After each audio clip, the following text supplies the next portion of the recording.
Public మాట్లాడతాం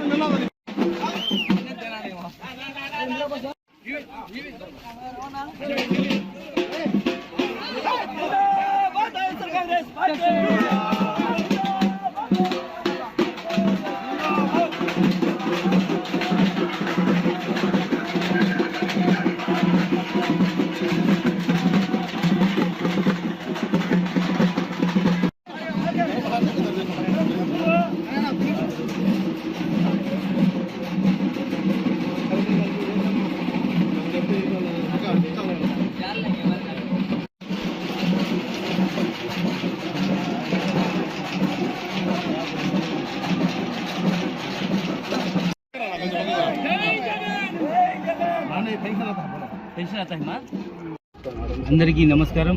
ఈరోజు గడప గడప కార్యక్రమం 54వ డివిజన్లో తిరుగుతున్నాం.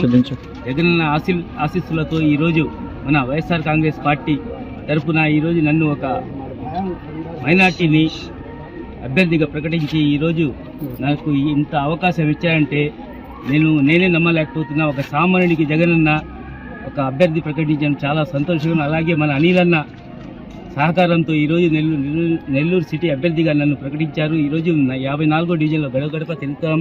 ప్రతి ఒక్కరూ ఆశీర్వదిస్తున్నారు. ఎందుకంటే జగనన్న చేసిన పథకాలు, అలాగే అనిలన్న చేసిన అభివృద్ధి. పోయిన ఎలక్షన్స్కి చెప్పాము ఇక్కడ పట్టాలు ఇస్తామని. 1100 పట్టాలు ఈరోజు మేము ఈ ఎలక్షన్ పోక ముందే ప్రతి ఒక్కరికి ఇచ్చేసాము ఇక్కడ వెంకటేశ్వరంలో. అలాగే రిటర్నింగ్ వాల్ 100 కోట్లతో రిటర్నింగ్ వాల్ కడుతున్నాం. అలాగే శ్మశానం ప్రహరీ కూడా కడుతున్నాం. ఇక్కడ ఏం అవసరం ఉన్నా అనిలన్న సహకారంతో ముందుకు ఇక్కడ ప్రతి ఒక్కటి తీసుకుపోతున్నాం. వెంకటేశ్వరంని ఎంత డెవలప్ చేశామంటే మీరే చూస్తున్నారు. బాగా డెవలప్ అయింది. ఈరోజు ప్రతి ఒక్కరు మమ్మల్ని ఆస్వాదిస్తున్నారు. ఎందుకంటే జగన్ చేసిన పథకాలు ఇక్కడ ప్రతి ఒక్క ఇంట్లో ఏదో ఒక లబ్ధి చేకూరుతున్నారు. అలాగే అనిలన్న చేసిన డెవలప్మెంట్ పెన్న బ్రిడ్జ్ కూడా ఇంకోటి కడుతున్నాం 100 కోట్లతో. అలాగే రివిట్ వాల్ ఒక 100 కోట్లతో. అలాగే చూసుకుంటూ పోతే ఎన్నో పార్కులు కానీ ఇలాగా ఎన్నో చేసుకుంటూ పోతూ ముందుకు పోతున్నాం. ప్రతి ఒక్కరు ఆశీర్వదిస్తున్నారు.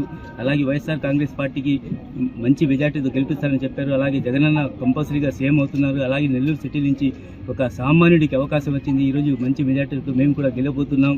ప్రతి ఒక్కరు ఆశీర్వదిస్తున్నారు. నేను ఎప్పుడు అందుబాటులో ఉంటా. ఒక సామాన్యుడిని మీరు ఎప్పుడు చూపినా ఫోన్ చేసినా నేనే మీకు అందుబాటులో ఉంటాయి. ఇక్కడ చూడాల్సింది నన్ను కాదు, జగనన్న చేసిన పథకాలే. జగనన్న ఒక అవకాశం ఆయన అనుకుంటే మైనార్టీ అని కాదు, ఎస్టీ అని కాదు, ఎస్సీ అని కాదు, ప్రతి ఒక్క కులాల మతాలకి అతీతంగా ఎవరికైనా నిలబెట్టి గెలిపించే సత్తా ఆయనకు ఉంది. ఆయన చేసిన పథకాలే ఈరోజు మనకు ప్రతి ఒక్క ఇంట్లో ఆశీర్వదిస్తున్నారు. తప్పకుండా భారీ మెజార్టీతో గెలుస్తామని ఒక గిఫ్ట్గా నెల్లూరు సిటీని అనిలన్నకి జగనన్నకి ఇస్తామని చెప్తున్నాం.